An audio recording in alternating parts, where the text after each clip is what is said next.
tipping their hats to one of Beloit's finest. Closest to our hearts is Beloit PD Patrol Officer Peter A. Larson, number 23.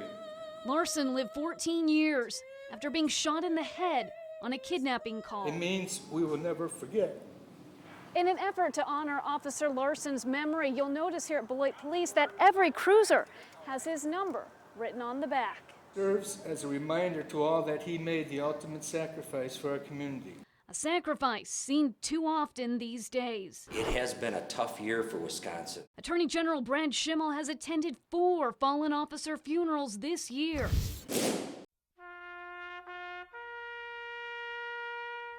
Thanks to Officer Larson's sacrifice, Schimmel says a state law focusing on police officer deaths was changed. If that person lives for some period of time but ultimately dies because of the injuries, you can be charged with their murder. Because Officer Larson leaves a legacy for all to follow. We honor their selfless service. Their memory lives on, not just on this day during this ceremony, but when every officer begins a watch on the thin blue line that keeps us and our families safe. Catherine Larson, 27 News. Accounting that gives thanks for your wisdom and your inspiration have lost their lives. We are blessed that their survivors bring them honor. Served and passed. Officials that are here, Attorney General Brad Schimmel, DCI Investigator Brian O'Keefe, Chief and heartfelt admiration is Pam Larson, wife of our fallen officer Pete Larson. Please join me in acknowledging and today remembering friends, colleagues, and mentors who made the ultimate sacrifice. Those names and incidents that led to their deaths remain etched in our memories.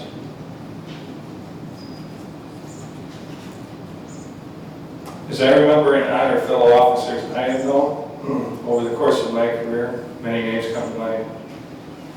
Jay Balchunas, Bill Robertson, Wendell and Tanner, Michael Turmel, Steve Hassenstadt, Leonard Lesneski, and Rosario Calura, to name a few. In Beloit, we remember Beloit Merchant Policeman Frederick Sam, who was shot and killed while pursuing an auto theft suspect near where our current post office stands today. The bullet that claimed his life went right through the middle of his badge. Closest to our hearts is Beloit PD Patrol Officer Peter A. Larson, number 23, who was shot during a traffic stop of a kidnapping suspect in the 2300 block of Dewey on January 4th, 1985. Officer Larson was critically injured and fought those injuries for years, but subsequently succumbed to his wounds on November 15th, 1998. I did not know Pete Larson personally, but I know what he stood for, because he stood for the same things that officers I have known and those that I have the privilege to serve with today stand for.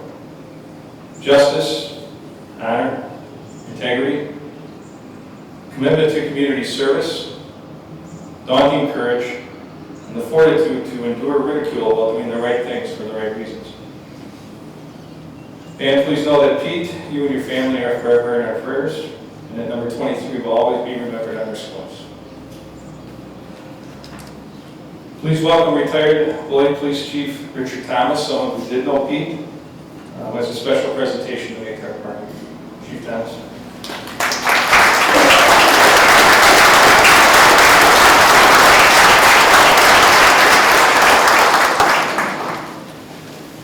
Good afternoon, everyone. Thank you, Chief Zawolski. He told me to let that roll off my tongue. I hope I said it okay. I am very honored and very humbled to stand before all of you today to pay tribute to Officer Peter A. Larson. Peter was an American hero who made the ultimate sacrifice for his community. Before I start, however, I would like to recognize again Pam, Peter's wife, her sister Julie, and husband David. I don't know if they came. Did they make it yet? They're on their way. Okay. Kathy Piccioni, who is here, her Aunt Kay Piccioni, Mike Piccioni and his wife Lenore, and also Pete's brother-in-law Skip Larson and wife Lori. Skip, as most of you from Beloit might know, is Pete's brother. He is a 1979 graduate of the U.S. Naval Academy. He served in the United States Marine Corps with reserve service. He has 27 years of service. This time was spent with honor and distinction, and he has retired as a colonel. 65 graduate of Beloit Memorial High School and a 1969 graduate of UW La Crosse. Pete was a great sports enthusiast and a gifted athlete, yet his life accomplishments were felt more off the court than on. In describing Pete, his sister-in-law, Kathy Petroni, said, "Pete showed us how to live, to be kind, to be patient, show reverence and respect. He was a man of service and faith."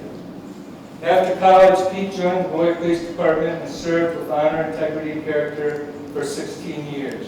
He was immediately seen by all in the community as an ambassador for Beloit in the way he represented not only the city, but the police department, the way he acted towards all citizens and responded to their concerns. At the department, he met his beautiful wife, Pamela Petroni, who was also employed by the Beloit Police Department. And on January 4th, 1976, they were united in marriage.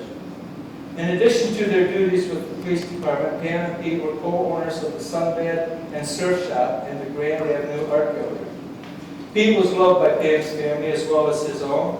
I will always remember the conversations I had the honor of having with Dominic Petroni, Pam's father. Both Dominic and Pam's mother, Nancy, were very supportive of Pete and the Beloit Police Department and police officers all over, as well as firefighters. Dominic never missed a memorial service. Pete was a true Purple Knight, a huge Wisconsin bat with his sense of humor. He was an athlete and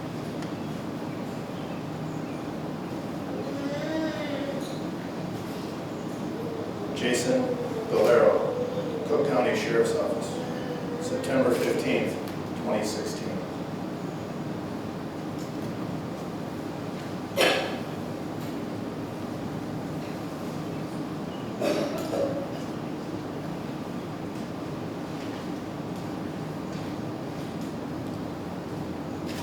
James J. Brotmeyer, Chester Police Department, October 28th, 2016.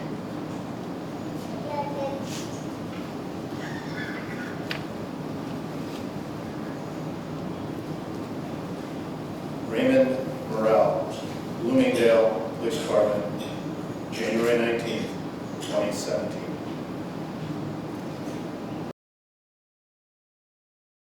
Wisconsin, retired police officer Perry Edge, who is also here today, placed a rose on the wall when Pete's name was announced.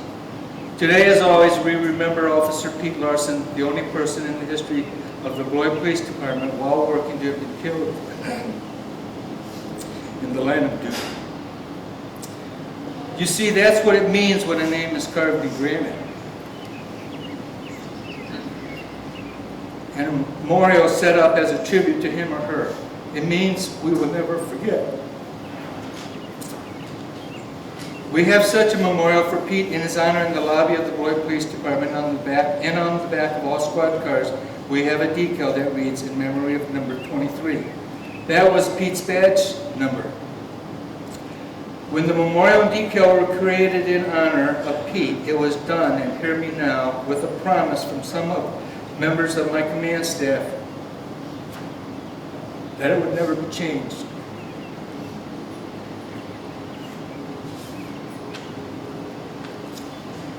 Unfortunately, in 2014, we found ourselves in a situation where we had to fight to keep the decal on the back of the squad cars as promised. Due to overwhelming support from the retired officers, members of the community, current officers from this department, Pam's Angels, as she likes to refer to them, Philip Mitchell, John Christensen, Steve Franks, and Julie Long, and so many others, the decision to remove the decal in memory of number 23 was reversed, and it remains as a tribute to Pete on the back of all squads. It serves as a reminder to all that he made the ultimate sacrifice for our community. Again, I would like to thank Chief Zabolski for the opportunity to present here today, and again, thank each and every one of you in attendance. This means so much to Pam and her family and sends a strong statement as to how you all felt about Officer Larson and still do today. In readying for this day, I received an email from Captain Dan Rissy which stated in part, "Chief, I agree with your thoughts on the proper location being the Beloit Police Department for the print. It is time to welcome it home. I would like you to help me welcome Pam Larson, Pete's wife, who has a special gift that we would like to present to the Beloit Police Department as a tribute to her husband."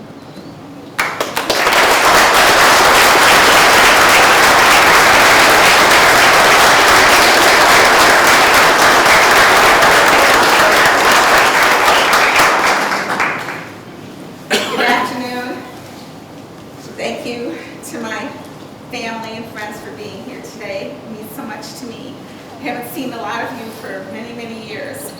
I want a special thank you to Chief Thomas for all he's done for me and my family all these years, standing by our sides and making sure that Pete's memory isn't forgotten.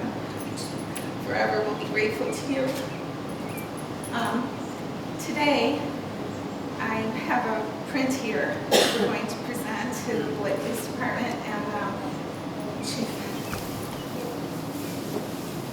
This print, the original hangs in the National Police Memorial in Washington, D.C. And this is a signed and numbered print in Pete's memory. And I'd like to present it to the Beloit Police Department and Chief Zablowski. I said your name right. It's St. Michael the Archangel holding a fallen officer in his arms, taking him to heaven.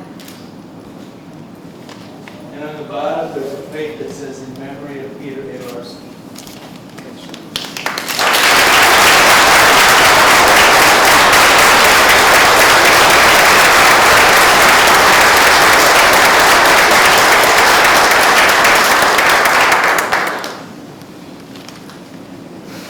Thank you very much, Pam, for that special gift. Chief Thomas, for your words and memories. These type of events touch everyone right in our hearts, which is what law enforcement and community service is all about. It's certainly appropriate that we remember them. And we'll be happy to hear that we're actually going to revamp our lobby area to make an even better memorial for Officer Larson and all the things that we have, so the public can see what the sacrifice looks like. And thank you, and that's me to you. Thanks. Next, it's my honor to introduce our keynote speaker and top law enforcement officer in Wisconsin, Wisconsin Attorney General Brad Schimmel. Please welcome him.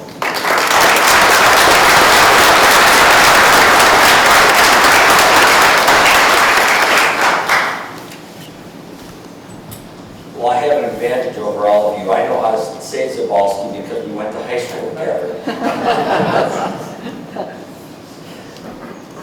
It is a great honor for me to be able to participate in remembering the service of fallen members of the profession for which I have such great admiration. This is my 28th year as a prosecutor in Wisconsin, so I've had the privilege working for a very long time with some of the most compassionate and honorable people that you could ever meet.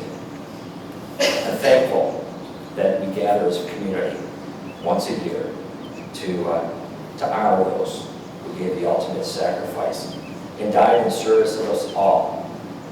It has been a tough year for Wisconsin since we last gathered for Law Enforcement Week a year ago. In that time, we lost 4 beloved guardians in the line of duty. Town of Salem police officer Michael Josh Ventura, Russ County Deputy Dan Glaze, Everest Metro Police Detective Jason Weiland, and Wisconsin State Trooper Anthony Borostowski. One of the great honors I have as Attorney General is I get the privilege to be able to meet one-on-one with their families at the funeral. And to hear their families and their colleagues share some glimpses into the remarkable person and public service each of them, or public servant each of them was. But none of what I heard was what a lot of people would expect. No one reflected on how good any of them were at disarming bad guys or taking down doors or getting confessions. No one talked about how good any of them were on the firearms range. That's what too often people think law enforcement is all about. It's not what you hear when family and colleagues gather to remember a fallen officer. And I think we heard that from Chief Thomas too. He reflected, as they all did, on the human being behind the badge. For example, at the funeral for Thomas Salem Officer Ventura, Chief Shortis, his chief, shared a story about a contact that Josh had with a young boy the day he was killed in a car crash later that day. He was on patrol, he saw the boy standing out near his mailbox. He had his big wheel next to him, and the little boy was on his tiptoes trying to reach into the mailbox. Josh stopped to help. And as I met with his family and friends and I heard the remarks about his career that day, that phrase, Josh stopped to help, pretty much summed it up. We heard about his passion for serving his community. He wanted to be a police officer. He decided when he was 12 he wanted to be a police officer, and he worked hard to get there. He was eventually his class president in the Law Enforcement Training Academy at Gateway Tech. At Rusk County Deputy Dan Glaze's funeral, it was heartbreaking to see his wife holding his infant daughter. She won't remember ever knowing her dad, but we heard about her dad, who was so devoted to his kids. During the funeral, his 5-year-old son was kind of just playing on the floor quietly throughout the funeral service. I don't think he really understood yet that his dad was never coming home. The photos we saw projected on the screens for everyone showed a man who loved his wife and children. Showed a man volunteering at local pancake breakfast for charity. A man deeply connected with the community he swore to serve. When I met Everest Metro Police Department Detective Jason Weiland's wife and his 10 and 12-year-old daughters, I was at first holding it together pretty well. Then, his wife shared that his 12-year-old daughter would be giving the first eulogy during the funeral service. I could not imagine, and Captain Rissy could attest to this, he knew me when I was 12. I could not have imagined when I was 12 speaking to over 1,000 people, most of them complete strangers, much less being a keynote speaker at my dad's funeral after he was suddenly and violently taken by a man who had already murdered 3 others that day. Detective Weiland rushed toward the danger. He knew 3 people had been killed by this man, and he stood the perimeter to make sure this man didn't get any further and kill anyone else, and he lost his life doing it. He gave his life doing it. That wasn't the only exhibition of courage, though, because I saw such an incredible picture of courage in his family. That remarkably mature little girl spoke before over 1,000 people. Her courage rendered me speechless. And I know it made her dad so proud. Now, again, all the photographs at Detective Weiland's funeral portrayed a man, a human being behind the badge, who loved his family, friends, and the community he gave his life serving.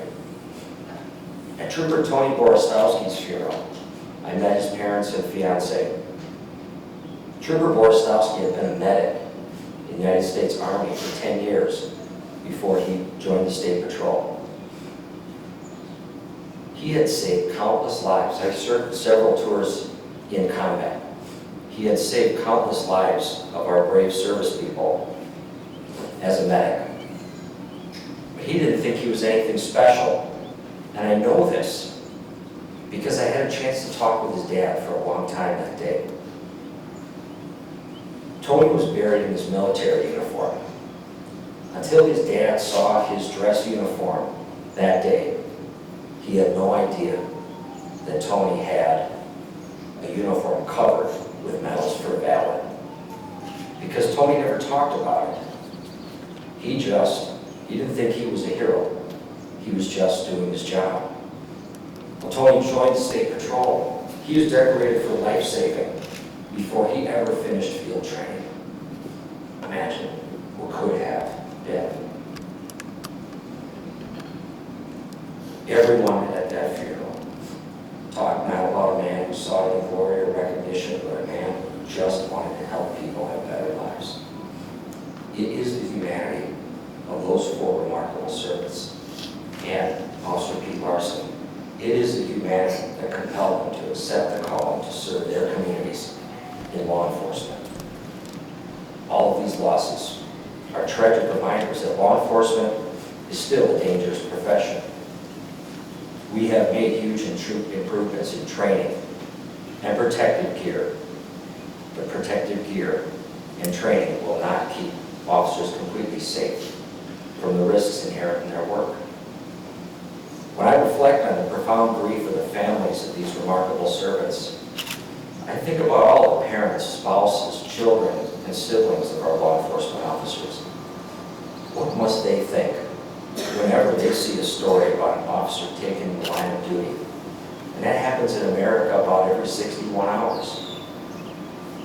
They know every day when their loved one leaves home that there's a good chance they'll confront someone in desperate circumstances, or will be on traffic patrol when others are smart enough to stay off the roads, or will willingly rush for a danger from which we would flee.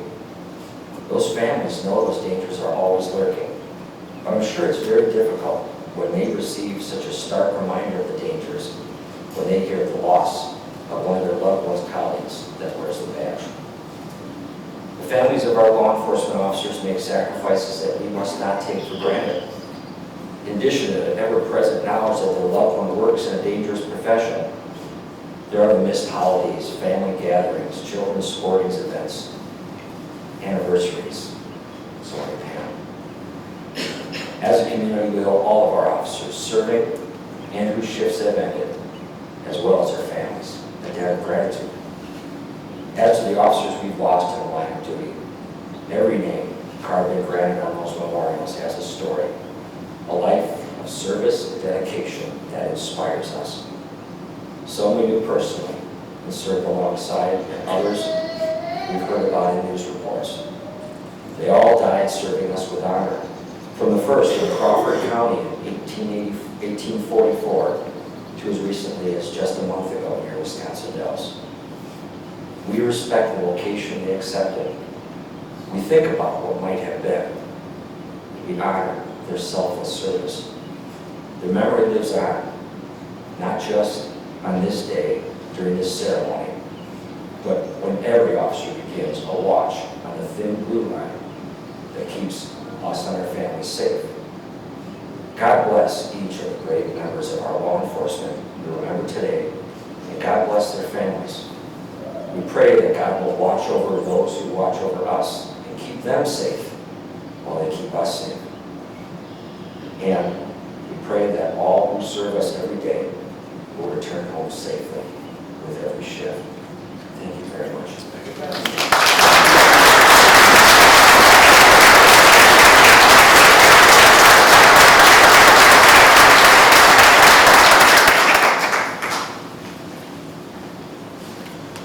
Thank you, sir. Will you please welcome the Rock County Honor Guard for the flag fold, followed by the reading of the Honorable by Captain Dan Rissy, and rifle salute by Janesville PD Honor Guard, followed by caps, Rock County Sheriff Correctional Officer Steve Frazier.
Sheriff's Office, January 20th, 2016.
Thank you, Becky. That was very beautiful.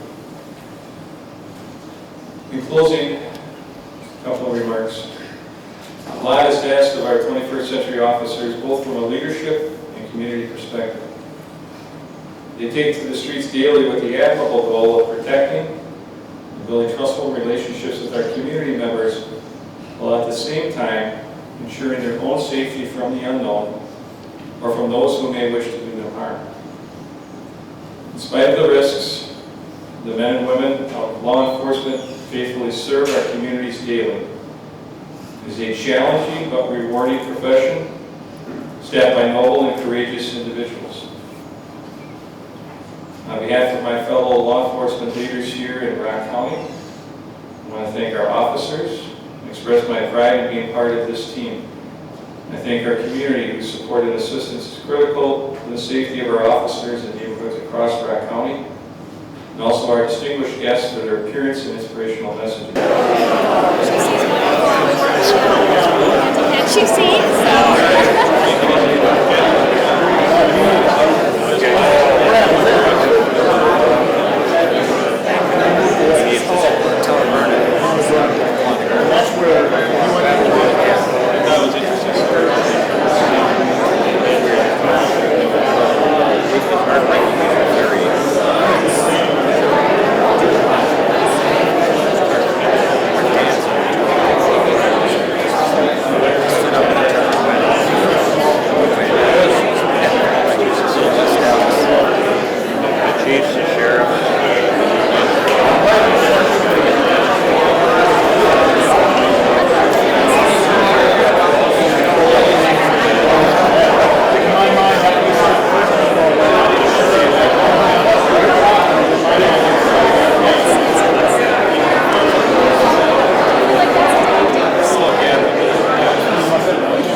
Rifle team, fire 3 volleys.